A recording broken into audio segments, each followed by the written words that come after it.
Hey dreamers. Radical Radio presents Radical Talk with the Think Tank. What is radicalism? Radicalism is the beliefs or actions of individuals, groups, or organizations who advocate for thorough or complete social and or political reform to achieve an alternative vision of American society.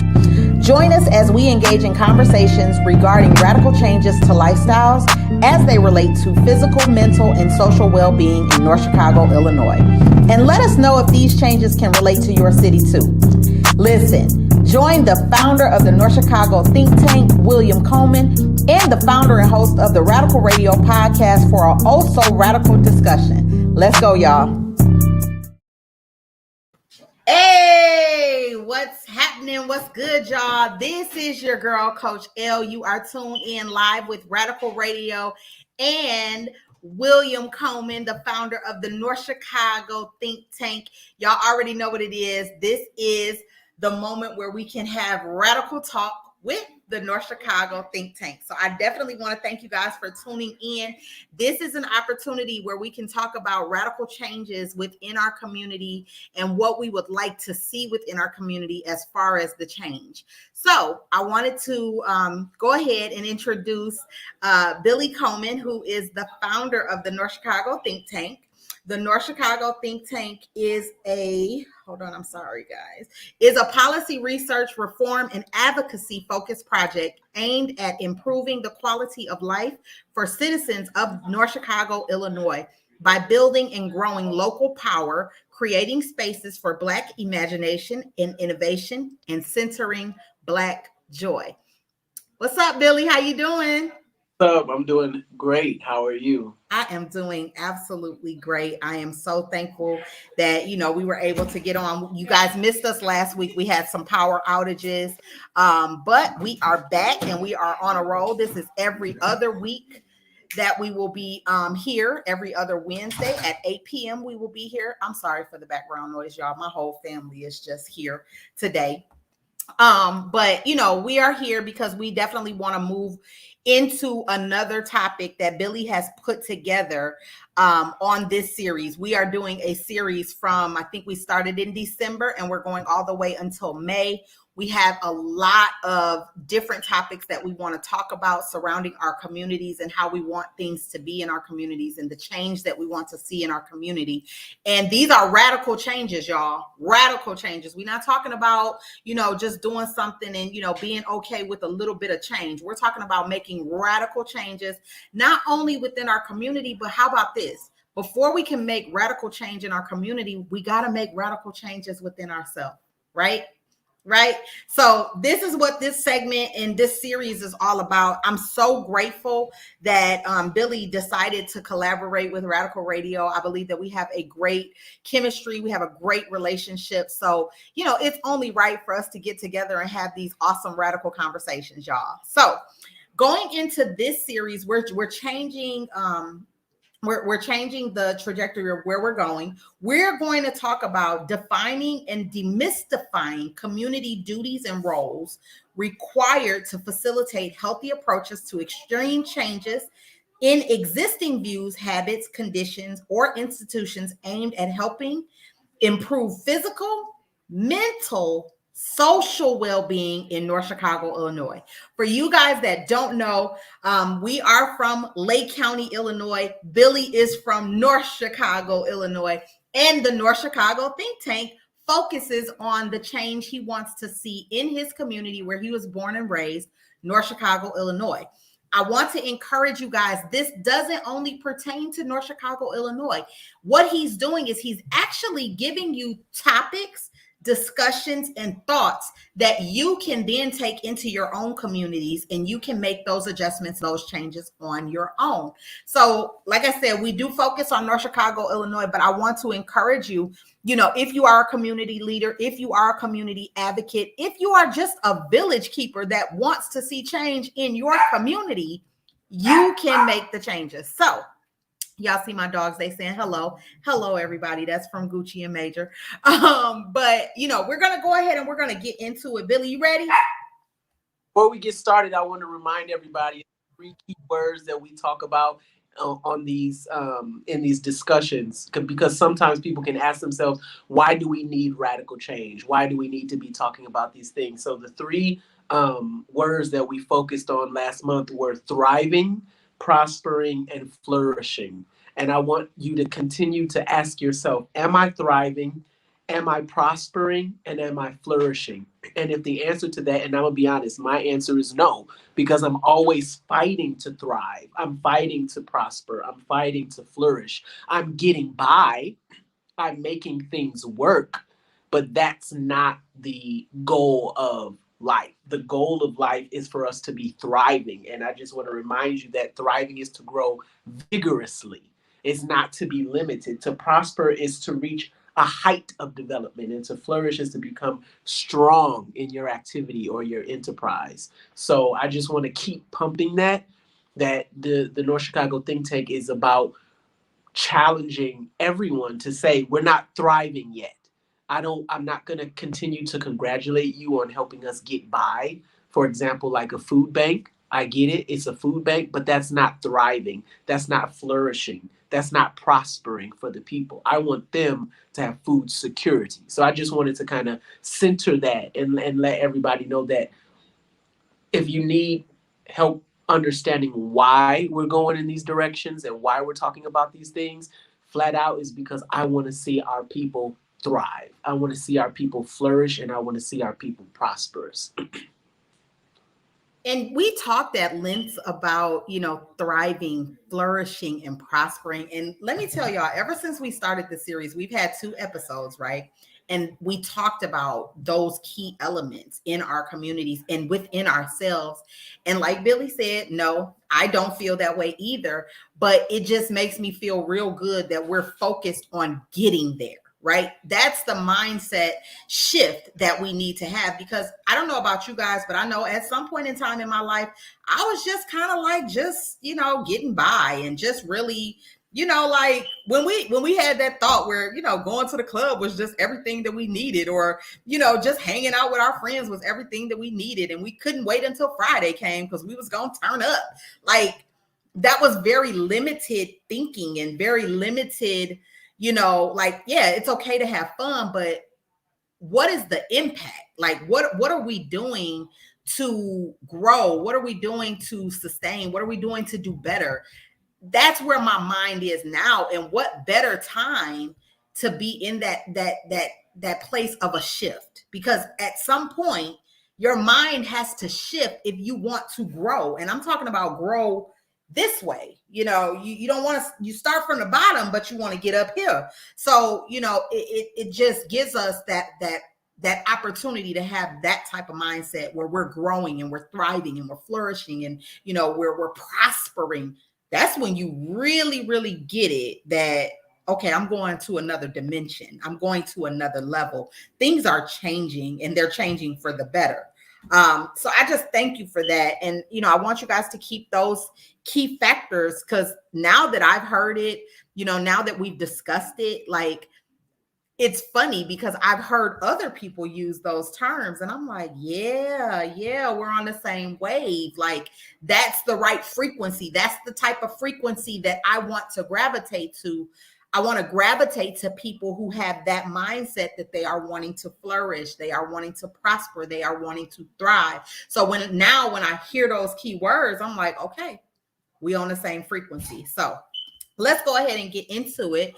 I do have some questions that I'm going to ask Billy this evening that we're going to go into. And I've gone ahead and shared the live broadcast, so that way, hopefully we could get some people in here that may ask questions. Okay.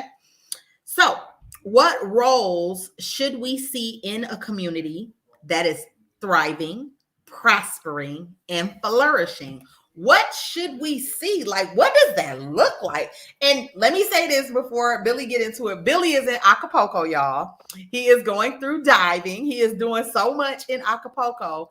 So one thing I loved about this cat is that he's been everywhere. He is well versed. So the good thing about this, and I want to let you guys know, is he know what he's talking about because he's seen it. He's been to villages. He's seen tribes that are flourishing, that are thriving, and that are prospering. And see, we're kind of spoiled here You know, everything is given to us. Like, you know, we're in the land, so they say, the free. We know what that, you know, we know how that is. But to be able to listen to him talk about the experiences that he's had in tribes, the experiences that he's experienced with villages, him being able to say, I got aunties and I got uncles and I got, you know, tias and grandpas and, you know, all this family. He has family everywhere across the country, just because he stepped outside of the box and he was able to see, I want to see how they live. And it makes him, you know, well versed in it. So when he comes home, he like, man, yo, this is what I want to see in my own community. You know, he wants to see us growing our own vegetables. He wants to see us growing our own foods. He wants to see us all gathered around a table and watching a movie on a Friday night with, you know, our people and having a good time. It ain't no fighting. It ain't no crime. It's us enjoying our village and bringing our village together. So with that being said, let's go ahead, Billy. I want, in your words, you tell us, what is a community supposed to look like that would be thriving, prospering, and flourishing? So when I think about what that looks like, I think the first role that is required is visionaries, right? You need visionaries that are central. Like, they're not elevated above the people, they are among the people. And they are, you know, I think about ancient Greece, where the people would come out and they would come to the street corner and they would talk and they would, you know, debate and do all these things. I think for so many people, the vision of prospering is so far away they can't even see it with their mind's eye. They can't even imagine a time when they're not grinding, when they're not hustling. So I think in my vision of what this community looks like, we have visionaries, and those visionaries aren't pimping us out. They aren't trying to commercialize this vision. They're just sharing it and saying, guys, like, I had a dream last night. It looked like this, and this is how I saw our community, and it's good for you, it's good for me, it's good for everybody. And these visionaries, this role is not consistently one person. It's just a role that our people can move in and out of. So a baby might become a visionary for a while, right? Where a 7-year-old is just saying, like, oh, I think we should move like this, or a 15-year-old, or then a 30-year-old, or an 80-year-old. And I think having visionaries as a staple in the community is really important. That's one. The other one that I think is gurus and mentors. I think we've really lost the art of teaching and storytelling. I think, you know, this idea that you're young and you're supposed to be paired with someone. And when I say young, I'm not talking about just age, I mean in experience. So if I wanted to start being a plumber, for example, I would be an infant in plumbing. So I would need to be partnered with a guru or a mentor. And I, you know, when I go to other countries, especially in Asia, they keep the guru and mentor so respected and so revered. And it's so important to your community to say, this is the person who's going to teach all of us. They're going to teach our babies. So we got to really respect them, but we also got to take care of them. And you can see in our communities, our teachers are understaffed, underpaid, not respected. It's just really dismantling. It just dismantles everything. So visionaries, gurus, and mentors. And then the next one that I would say is solution architects, right? So this is just someone who says, I know how to put solutions together. You got an issue, you trying to get from point A to point B. I can build a solution for you. And then I can teach you how to start building your own solution. So if you think about understanding problems, it's just critical thinking. It's just critical thinking. We just have to start demanding to have those roles in our community, and not in a way that's commercialized. People who just are good at it, that are willing to give that to the community. We need solutions. So I'm not going to say, well, I got a solution for you, but you got to give me $69.99 every hour that I consult with you. No, you have your visionaries kind of putting everything out there, these dream board. Can you imagine if we just had dream board sessions? Just dream board sessions, and someone saying, I need you to think through your Wednesday, Thursday, Yes. pushing that feel like. Like, I'll tell you today, I was walking back from the dive shop, and there's a man next door to me. He has a very small shop, and he got a little window that just pop up. And when he popped that window up, he has cervezas, which is beer. He's got fresca, which is pop and snacks. And that's what he do. He pop it open, and when he's open, you could get your stuff from there. So I went and I was like, me llamo Billy, like my name is Billy, and I'm gonna make sure to give him money. And I thought about that, like we have like penny candy stores and stuff like Right. that, that people could just envision that I could do small things. You're breaking up a little bit, bro. I need them to hear you. Yep. You hear me now? I can hear you now. Oh, and I walked home, and on my way home, I stopped by him, and I got a beer, and laughed, and he said, "Oh, do you live next to me?" And I said, "Yeah, I live next to you." And he told me his name, and I told him my name, and it was so communal, right? It was like, "Oh, okay," and I purchased from him, and it's good. And I, Absolutely. we've lost even the vision of that. We've Yeah. lost the vision. We have to have people come and tell us, "Yo, you need small stores or Mhm. very intimate interactions with each other, so that." And so those are the roles I would say before I start going on and on. Now, Alicia, thank you for joining us, Queen. I appreciate you joining us. You always give us so much insight when you come on with us. I want to read a few of her comments. Alicia states that scripture talks about older women teaching and mentoring the young women. Sometimes we have to step away from the curriculum that the state provides and mentor our youth in finance and mechanics, etc. And one thing that you said, I want to touch on this, and I want people to really hear this.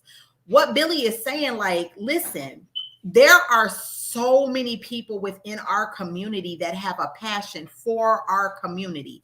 They don't want anything in return. They just want to give back. They just want to see their community, the community in which they live, which they were born and raised. They want to see their community thriving, prospering, and flourishing. So there's a lot of people within our community settings that have resources. They are visionaries, they are gurus, they are mentors, and they are solution architects. And we can use the people, the very people that we have right in our community.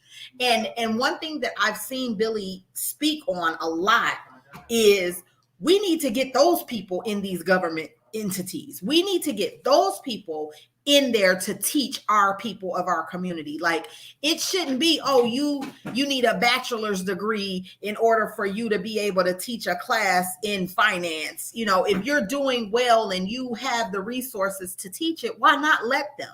You get what I'm saying? So it's just important for what he's saying. Like, we have to think outside the box, and this is encouraging for us as Black and brown people, just to, we have to get out of our own way and start thinking outside of the box, and start using the things that we have been gifted with, because we are all visionaries, all of us.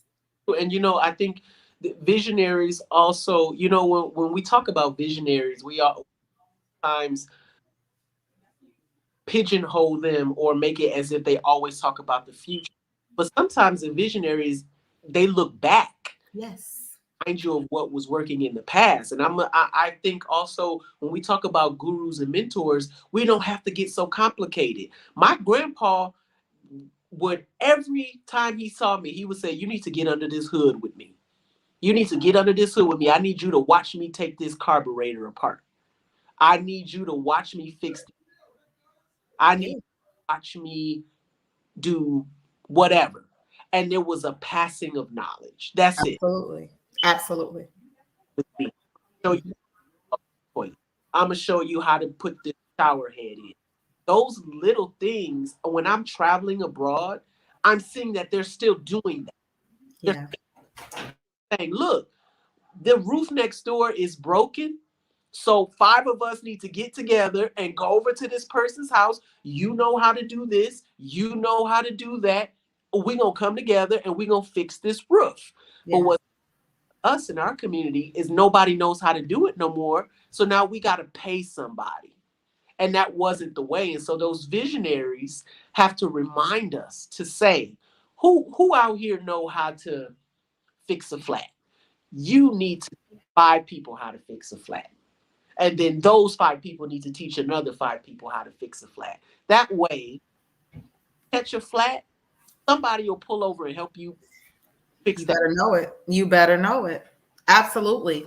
And hey, we, like you said, our grandpas, they know things, they do things. So it's only right for us to, I always say, like, I want to sit at the elders' feet because I love it. Like, I love getting wisdom and I love hearing stories. Like, I want to know who my grandma was before she was this, faith crusader. Who was you? Who was you then? Way back then. I want to know how you've grown. I want to see your elevation. I want to hear the stories of how you grew, because that's what we're doing. Like, we ain't always been this woke. We ain't always been this conscious. You know what I'm saying? But we've grown into this. And so these are things that we can pass along to our children and our grandchildren. So it's just awesome. Now we're going to go ahead. Did you have any more to add to this last question? Okay, awesome. So let's go forward. What are the behaviors of everyday people? And this is good. This is good. I can't wait to hear this. What are the behaviors of everyday people in a flourishing society? Come on, Billy. Come on. Cause you know I'm ready for this one. Come on. People who live in a flourishing society and participate. I want to say that they don't just live, they participate in a flourishing society. They are neighborly, are extremely humane, they are kind, they are giving, they are humble, they are wise. And I think these behaviors are deep in us, but we've been taught to harden them, to suppress them. So I'll say again, we talked about this last episode. I want to get back to when we say good morning, good afternoon, good evening to each other. It sounds so simple and so silly, but it binds you to each other. When you start to say good morning, good afternoon, good evening to people, you start to feel safe. You start to feel secure. And then you start saying good morning, good afternoon, good evening to the same people every day. You say, oh, that person lives next to me. That person lives next. That person lives 2 doors down from me. That person lives on the other block. And you start to create these connections. People who live in a flourishing society are also intuitive. They look at each other, but they look at each other with relativity, I should say. They look at each other and say, "Oh, you look like something's going on today. Are you okay? I can feel that you got a little something going on." But I'm also conscious of our boundaries, right? People who live in thriving societies start to say, "Oh, can I come close to you or should I come back?" Right? Mm-hmm. Mm-hmm. When we're not thriving, when we're not prospering, we're just so distant. Yeah. That's distant, cold, quiet, right? Yes. So that you can ask for help. Yeah. Part of a thriving society to say, if you need help, you can raise your hand and say, can you help me today? I Yeah. don't know what's going on, but this is the situation. And someone will say, I trust you enough to listen and Yeah. to help you.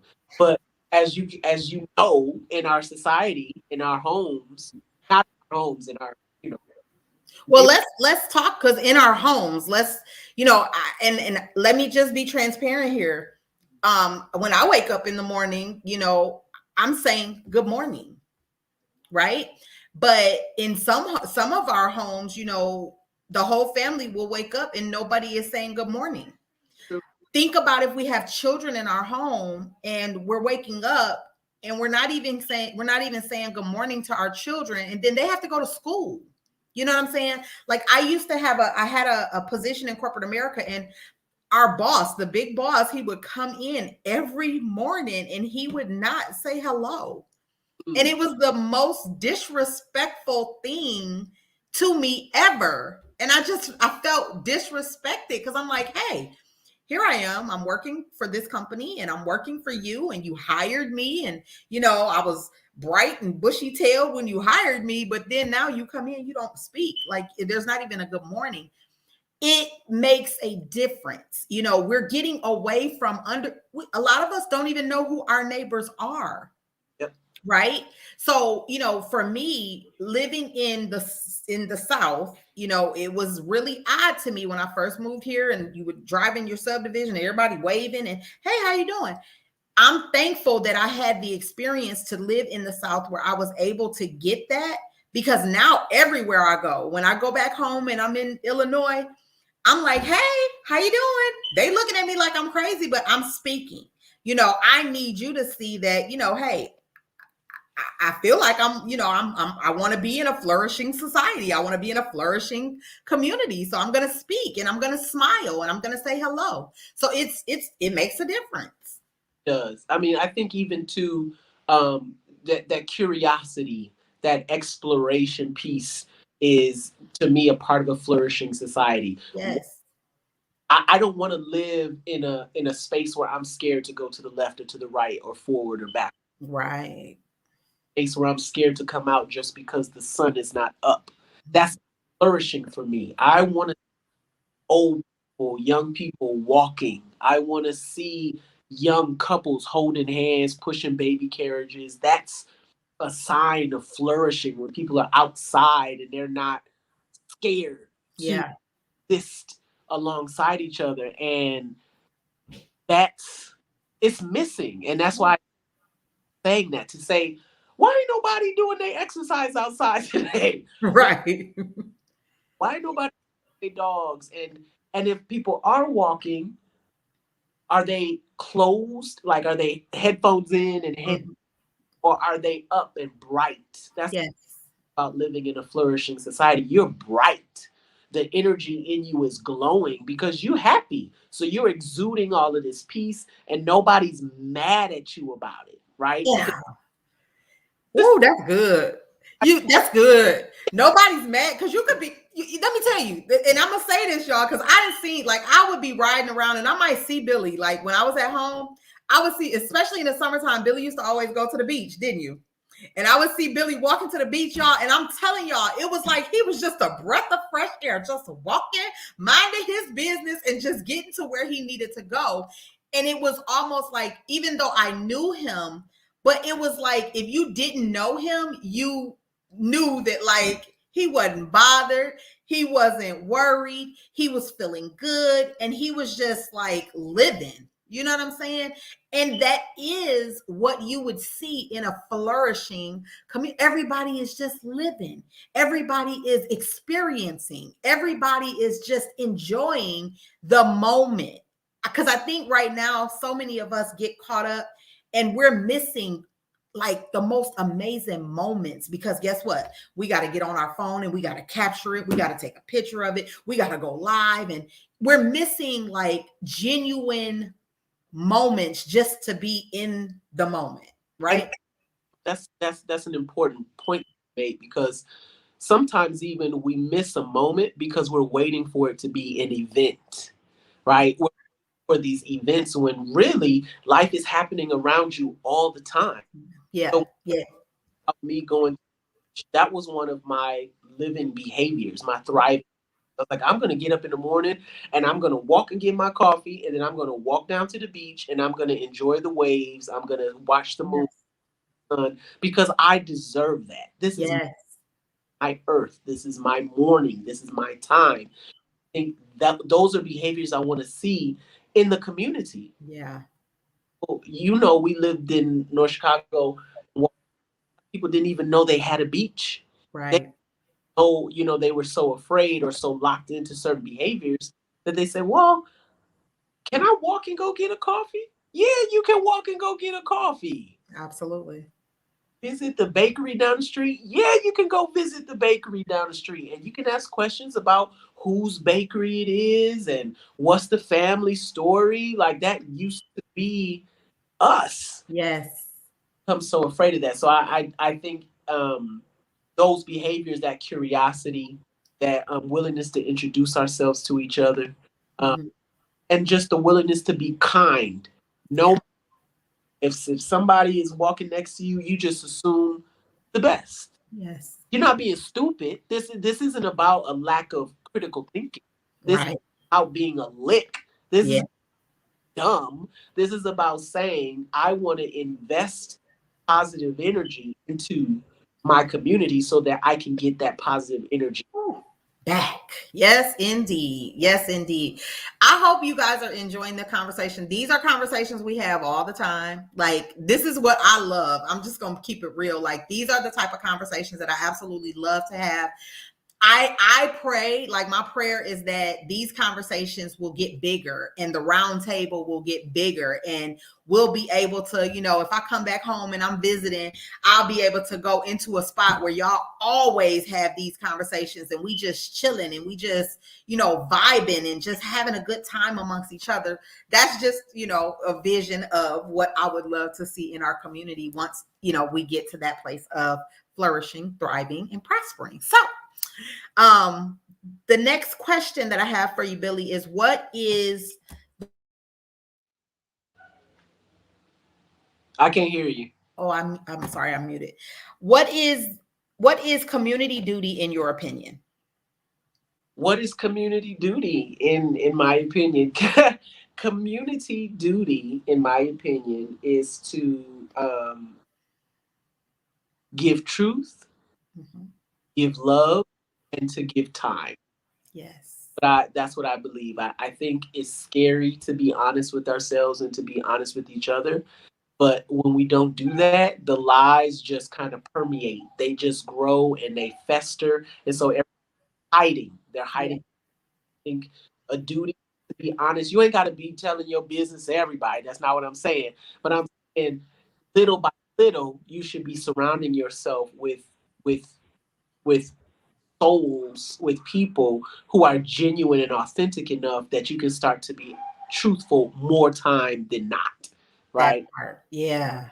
And then when it comes to time, it's like when you plant a seed, you got to wait till next season for it to grow, but you got to keep watering it. You got to keep giving it the food. So I think we also got to give time. You got to always be patient and saying, okay, this is my vision for my neighborhood, for my friendships, for my relationships, but it's coming. It's coming, but I just got to be patient.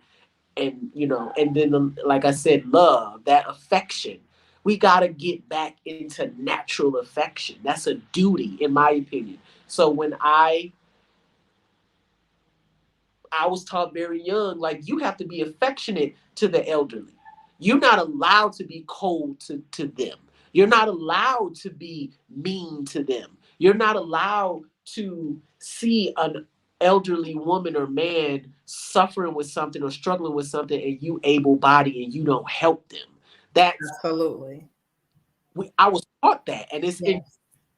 Yes. I was also taught you allowed to do certain. You're just not allowed to do certain things to women. You're not Yeah. a certain kind of way. You also not allowed to let certain things happen in your presence, right? And so I think those three things: giving truth, giving love, and giving time. Those are duties. We have to start kind of the word that's coming to scriptural words, inculcate. Mm.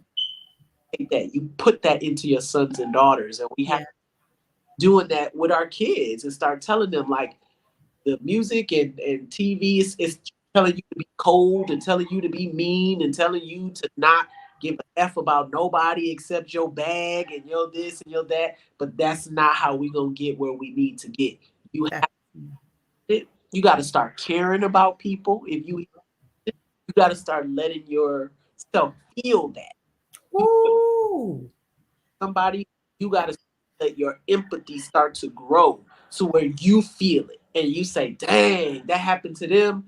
It kind of feel like it's happening to me. So let me Yes. ensure that that doesn't happen in a way that it's your duty, where it's Yeah. bother you in your bed, Yeah. right? Where you can't sleep until or You you do. or you give that time. And I think that starts with us, even if we didn't start out doing it, right? It starts with us at some point understanding that we have to lead by example in order to get there. And this kind of when you're talking, I'm hearing, I'm just thinking about the young people, and yeah, the music and the everything right now just kind of has them in this hard, hard phase. Like nothing penetrates them, nothing bothers them. They are very desensitized to feelings, and they don't feel because they're I would say coping with smoking weed or whatever the case may be. So they don't have that empathy, they don't have that compassion, they don't have that feeling to say, oh, that hurt my heart, for that person. But I think at some point in time it has to become a point where we're leading by example, whether it be early on or whether it be late. We got to come to a realization that our children are this way because we've kind of made it this way for them. Yeah, We've kind of put them in the position to be for sure. this way. And these are the leaders that we're going to need to pass the baton to. How in your mind, and this is encouragement for the listeners, in your mind, think about how are our next generation of leaders going to really lead? How are they going to know, like, to feel what the people are feeling, and how to guide other people and how to be leaders and how to be empathetic if they're just stuck in this space of coldness? So it's our duty. Yeah, and I'll give you an example. Like I said, I'm in Acapulco, Mexico right now, and I came to Acapulco with a very limited ability to speak Spanish and a very limited ability, a non-existent ability to dive.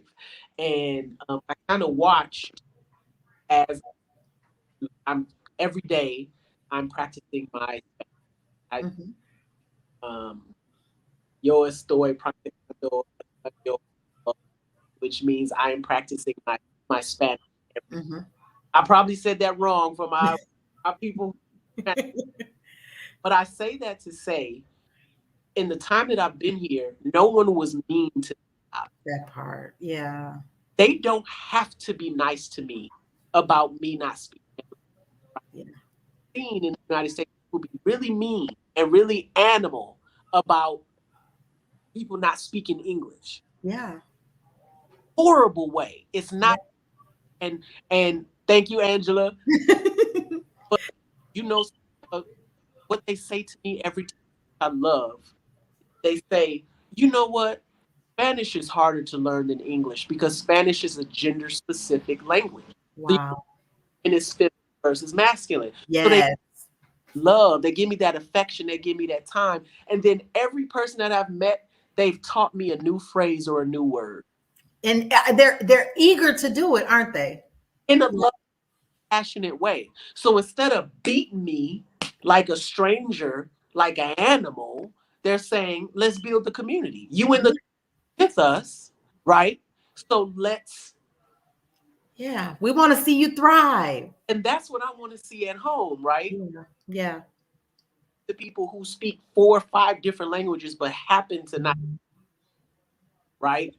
How do we react to them? And Right.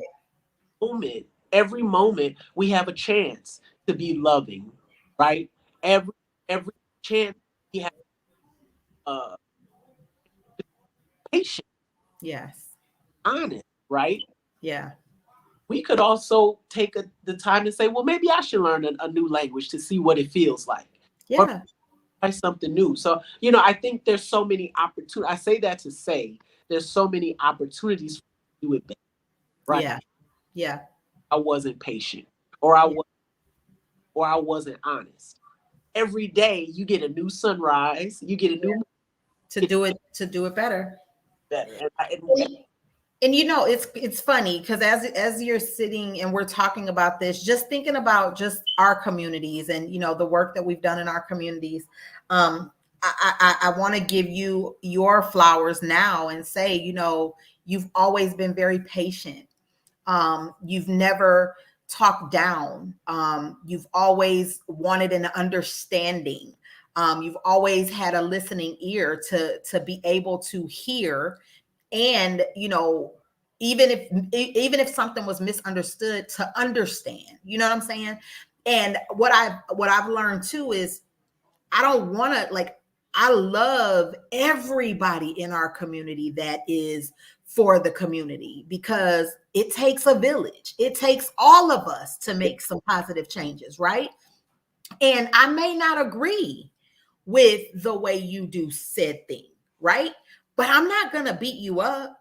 Mm. Like, I'm not going to beat you up, and I'm going to have patience with you, because I would want somebody to give me the same, and that's what you're saying. Like, those are our duties for our brothers and our sisters. Those are our duties for our fellow community leaders, our fellow community advocates. Like, it's not easy, but this is something that is necessary. Yes. Because how dare us not be patient, not be loving, not be kind to someone who is looking to better the community? Right. And I think that's the thing.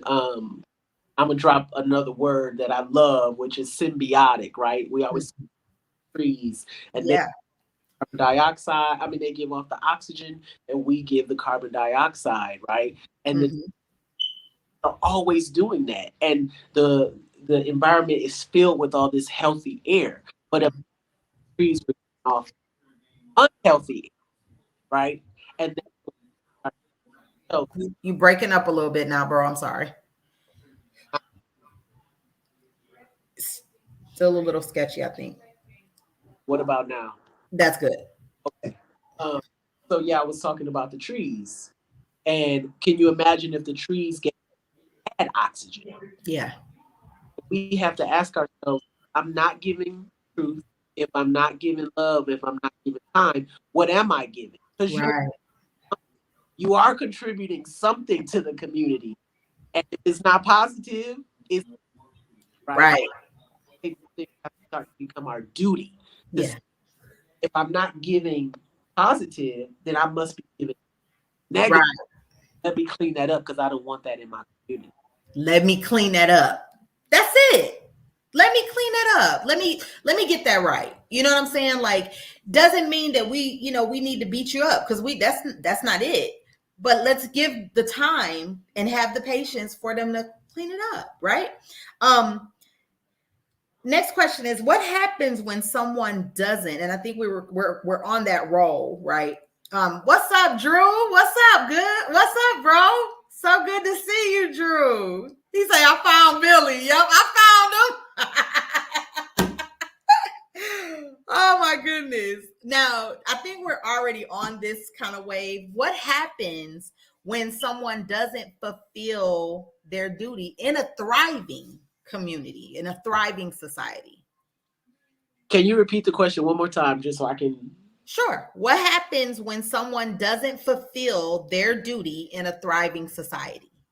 Okay, so this one was a really important question for me, because we live in a very punishment prison Yeah.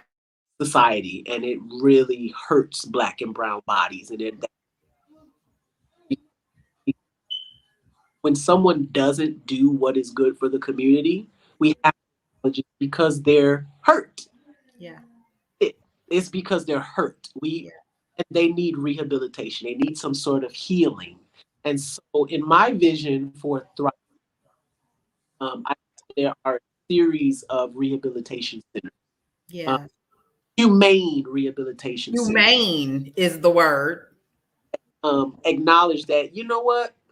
If you stole from somebody, the likelihood is because you probably had some anxiety about providing something. You thought that you needed to take because you didn't have, right? So let's talk about that. Let's dig into that, and let's find resources that help you, but that also fix the issue of why you felt you had to steal. If somebody, like, for example, I'm not a psychologist, and I've never claimed to be one. I haven't studied the brain, but I think that we are very progressive in our behaviors, right? So we'll communicate something real in a small way first, and if don't nobody recognize it, we like big it up, you know what I mean, and we start to amplify it. And start paying attention to those little things. Yeah. Someone be for example, verbally abusive. Mm-hmm. If you don't heal them, that physical abuse is coming Yeah. somewhere. It's gonna come out, and it might be in an act of violence. It might be to someone else, to themselves. Property. Yeah. So what I say is, if someone doesn't do their duty, society, we make space for them to heal. We don't Yeah. shame them, but we also don't lie, right? So if somebody does, it's like you got into an argument with somebody, that's because you're not, bro, like, be easy, like, you know. And Yeah. I think we have to abolish the prison system. I think we have to abolish. Oh, you're breaking up bad, bro. Sorry. Ooh. Y'all know we're in Acapulco, so we got to be patient. Can you hear me? Yes. Okay. I think we have to be very clear about abolishing things like prison and abolishing things like inhumane punishment styles. Yeah. So the Black and brown community has adopted this notion of striking children. We call it whoopings or beatings, Whooping. or and I grew up in that culture where it was taught that you got to control that child. Yeah. They do something that you don't understand or you don't like, you beat them, like you physically assault them, and Yeah. that leads to so much. It leads to so much trauma, so much inability to communicate, and a cycle of just harm. So I say very strong that if someone doesn't do their duty, we still treat them lovingly and with patience and with truth. We heal them. So I'm going off topic, right? I know many of you have read about the Damari Perry case in Illinois. That was in North Chicago, Illinois, where the North Chicago think tank resides and is from, right? Yeah. So with us saying, and this is not to throw us under the bus with this, bro, because I'm gonna tell you how I felt, right? And I want to kind of piggyback what we're saying as far as rehabilitation, things like that, right? What the young lady, what the mom did, with her child. We're talking about we want to rehabilitate, right? But for me, I feel like something within the mom, like you said, there was probably some underlying things way back when that had not been touched, that had not been identified, where she did not get the proper healing rehabilitation. It could have been something within her own childhood trauma, things like that. And I talk about this case because what I seen on social media was a lot of people had their own opinions of what should happen to her and what should be done and all of this. But in the back of my mind, not saying that she does not deserve punishment because it was heinous, right? I don't agree with it. I don't appreciate it. I pray, you know what I'm saying, that baby is, in heaven, and just really, it just hurt my heart. Yeah. But it's a underlying situation from, I'm sure, way back when. And this is why it's so important for us to understand we can't always look at situations as they are right then and there, because there is always underlying trauma that goes way back that we don't know about, which has led them up to this heinous thing, right? Can I say too? Like I don't know all of the facts about the case, so I was Exactly. from a place of a little bit of ignorance. But the energy that I got when stuff started to be revealed, the first thing that came to my mind was something is wrong. Wrong. Yeah. When you talk about the idea that you would punish a child with cold showers, Yeah. Yeah. but also the fact that there were failures within the DCFS system. Yes. I looked into some articles that were saying over 1,000 children that have come through the DCFS system have died 2020 and 2022. I'm not sure. Don't quote. Right.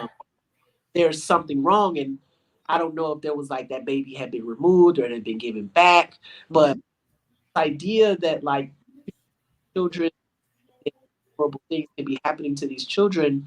I mean, this was a family choice. A family choice. Yes.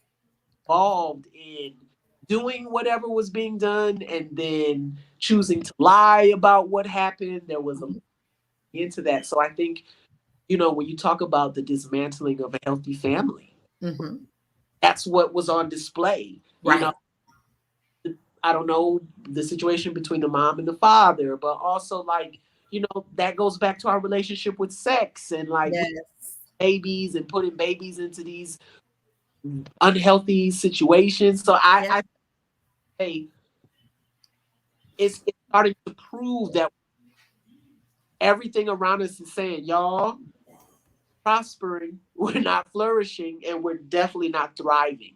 There is no reason for a mom to feel like she should be telling her other children to assist Yes. in the abuse of and that's why I brought that up, because I need for us to understand like the powers that be are against us already.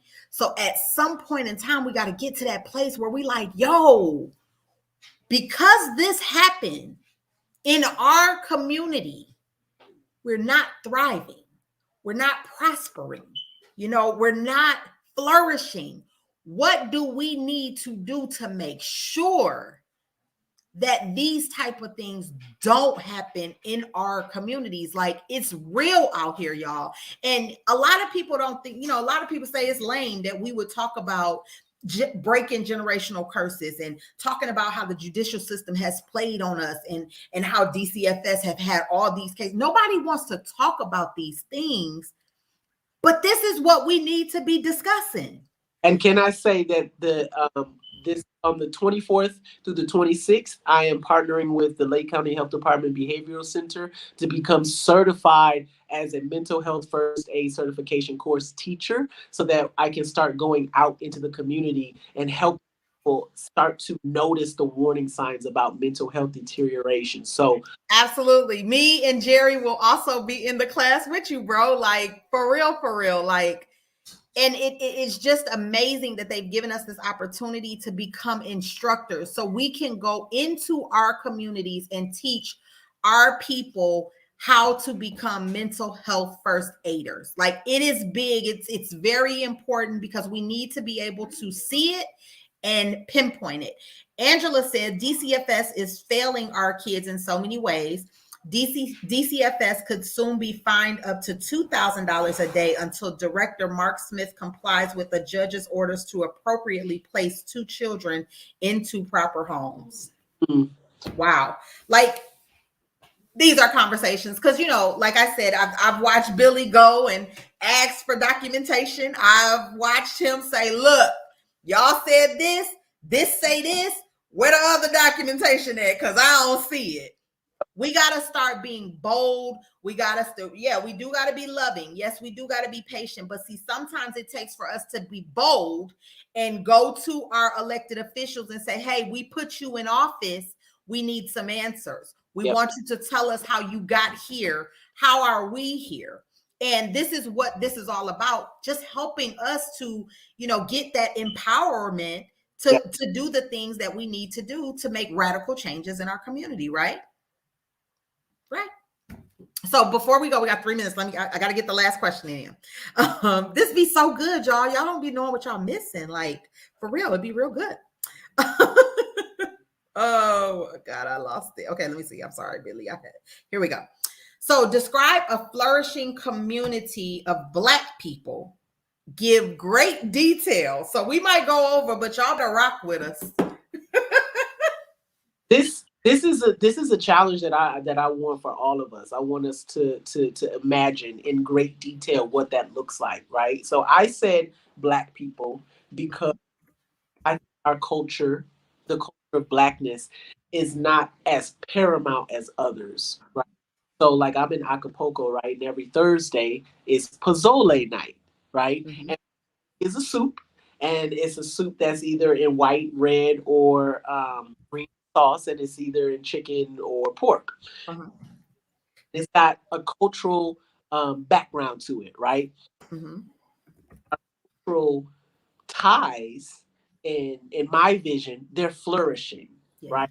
All of the things that like people are in the summertime, people are out jumping double, the girls are playing double dutch, the guys are playing street ball or whatever. I don't want to be gender specific about it, but you know what I mean. um, Old people are on the fence talking to each other, Yes. and checkers on the corner. Yes. Kids are running errands for their moms without Yes. fear. Um, People are hanging their laundry out on the line, or doing chatting Yeah. with other. Um, People are cleaning up. People are music. There's there's this vibe of Yeah.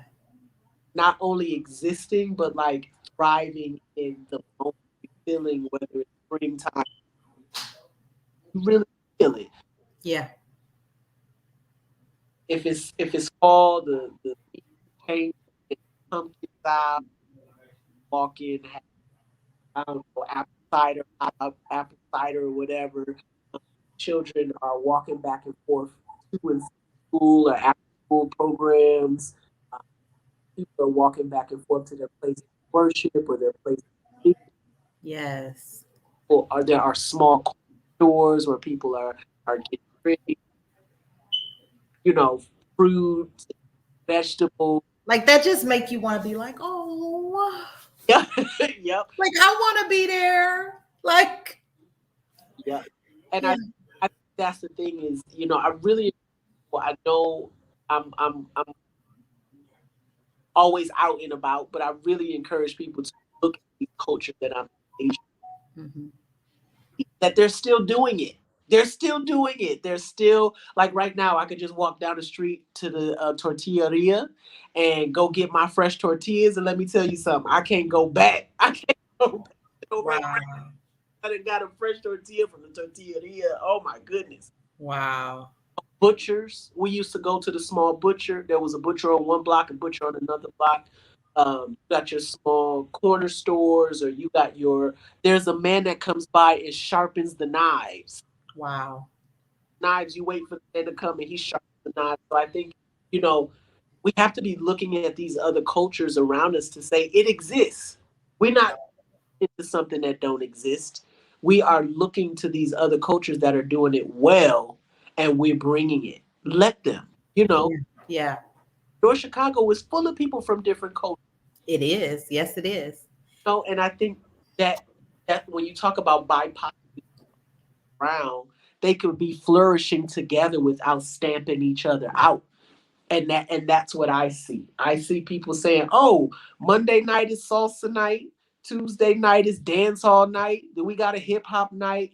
Just everything is alive and well, and no one feels threatened by each other. No one feels like, "Oh man, the music from that country is loud tonight." That's great. But question. I'm sorry. I gotta ask this. So in some ways, I'm thinking this is great. Like I love hearing this because that would be just like amazing to me. Like I would love to walk down the street and just be like, "Hey y'all, hey, hey." But again, I think healing, we're at this place where like we have a lot of people that may be struggling, right?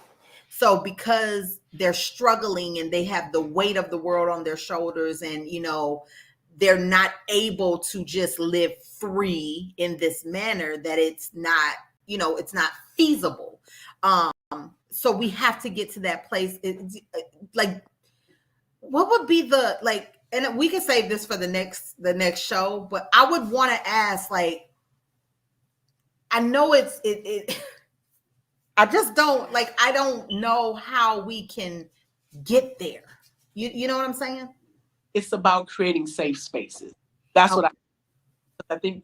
that comes with the patience, right? So you've created a safe space with Radical Radio, right? Right. Okay. Space people are talking about things where we feel like we can talk about vision, Right. Okay. kind of feel that energy, and hope that it would become physical, Yeah. would, but we just don't know because that takes such a collective effort. There you go. Yeah.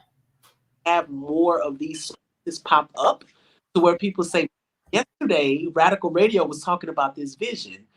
What happens if another media outlet starts talking about Yeah. it? Yeah. Own home starts saying, let's talk about encouraging things today. I Yeah. don't about mess. I want to talk about encouraging things today. And I think those spaces would grow.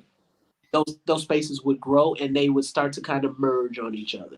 That, I love that. And with this series too, I want to, like, Billy is challenging you guys to really think about what it would look like, for your community to be thriving. Like, I would love to hear your viewpoint. Like, if you can email Radical Radio 2019 at gmail.com. Let us know what your thoughts are. Put them in the chat. What does a thriving, flourishing, and prospering community look like to you? Like, we would like to hear your thoughts, because this is amazing. Like, when we're talking about what it looks like to us and what our vision would be, like, if we could all get there and one day at a time, like, it would be amazing. We want to see our communities thrive. Like, we want to see our communities flourish. I would love if you guys would feel so inclined to share this video on your platform. And Yes. Radical Radio and North Chicago Think Tank is asking you, what does a thriving community look like? Because Yeah. over and over and over, North Chicago Think Tank does not speak for the people of North Chicago. We are just a nonprofit organization that hopes that our people can volunteer together and we can amplify our voices. Yeah. I would appreciate it if you share this video and just ask the people on your platform, like, what do you guys want to see? What does our neighborhood look like? And maybe we all agree. Maybe and we can start to have a footing where we say, oh, we've been agreeing this whole time, but maybe just the way I communicated Was different. Yeah. I love that. Because listen, y'all, I love where I'm from. Okay. Like, I love where I'm from.